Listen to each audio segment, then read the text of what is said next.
How many teams in the West are you taking over your Lakers right now? I'm not really sure I'm taking any right now.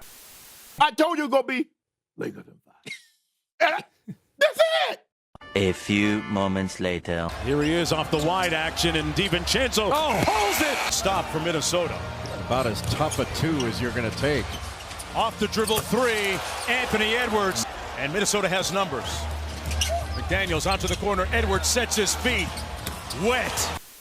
I didn't notice it till he got to the Lakers because that was the only time that we've ever seen LeBron be injured.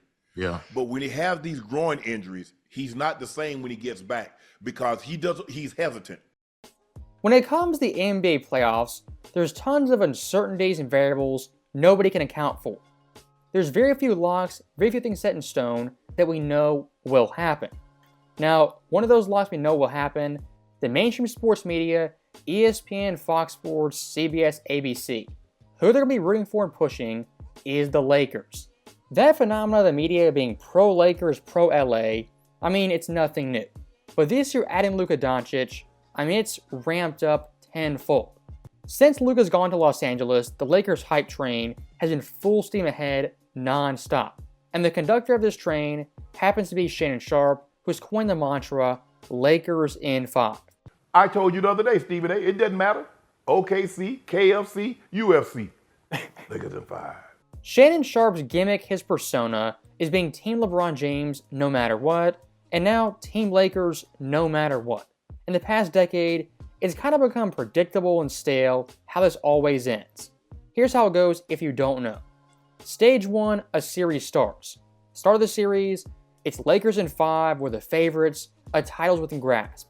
Tons of bravado, confidence, puffing your chest out. That's stage 1. Now stage 2, you lose one game in a series, all of a sudden, it's like full-blown panic. You're backtracking on comments, having serious doubts, you're shook. Now stage 3, here's where it gets really bad. If LA LeBron goes down 2-1, 3-2, or 3-1, I mean the blame game starts being played routinely in the media. Blaming GMs, coaches, role players, one of LeBron's stars, or quite possibly both of them. At that point, the LeBron James Titanic, it is sinking, and there's one life vest. That's for LeBron James. Now stage 4, the ship has crashed, it's sunk, it's over, LeBron's eliminated. And people like Shannon Sharpe, not really being able to cope with that, understand that, what do they do? Bring out the old excuse card of blaming injuries. But when he has these groin injuries, he's not the same when he gets back because he's hesitant. He's made a career defensively out of the chase down block.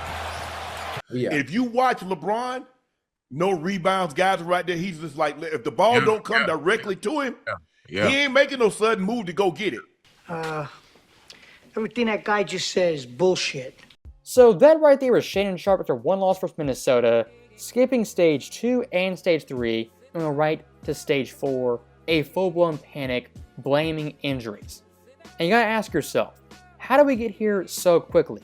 24 hours prior, it was all Lakers in 5 talk, they can't be beat, they're gonna beat Oklahoma City, Minnesota, it's a foregone conclusion.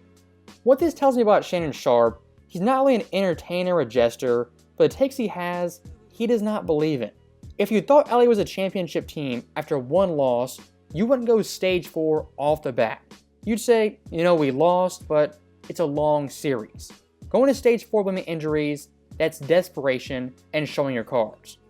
And when Shannon mentioned LeBron's injury, I mean, this guy has to be a LeBron groin expert.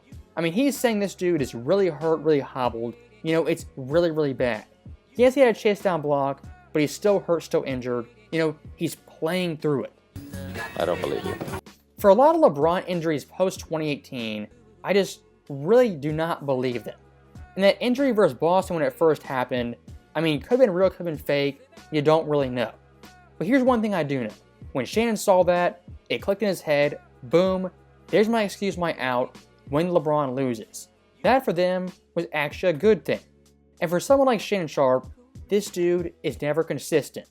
LeBron James having that groin injury, he came back and it was still Lakers in 5, they're winning the title. They beat OKC in OKC, LeBron still recovering, there was no injury talk. What the talk was Lakers in 5. Guess what, Stephen A? The Thunder, a Boost Mobile bundle, WWE Royal Rumble. Lakers in 5. What it seems like following LeBron's career following Shannon Sharpe, the injuries to his hands, ankles, and of course now the groin, they only pop up when he loses or when it's convenient.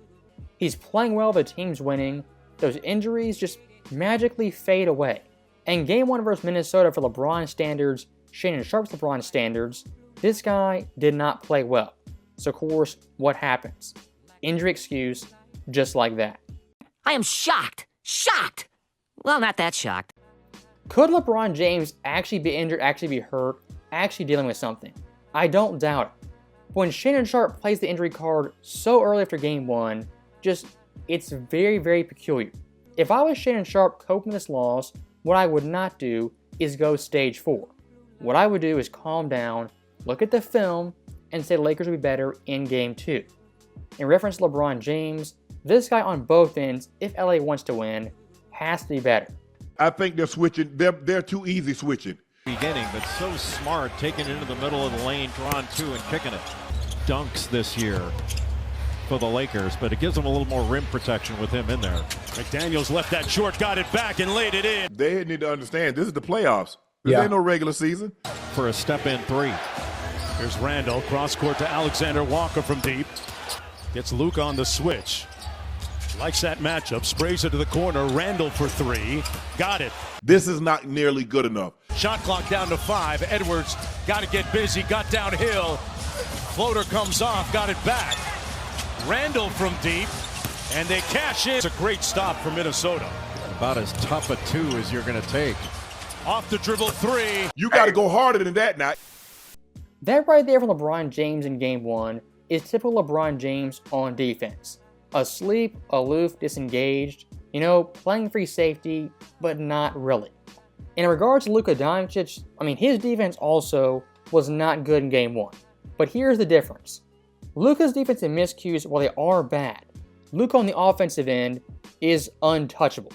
This guy had a mildly good game, I'd say a bad game for Luka standards, and he still scored 37.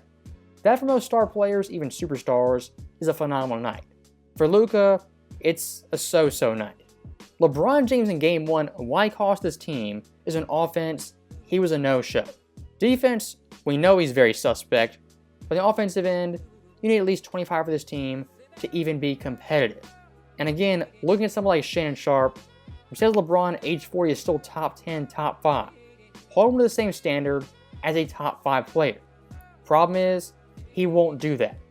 And one breath, this dude, when he plays well, he's unreal, age 40, he's phenomenal, he's top 10, top 5. Then all of a sudden he plays bad, what's their code? Well, come on now guys, he's 40 years old, year 22, why do you expect so much?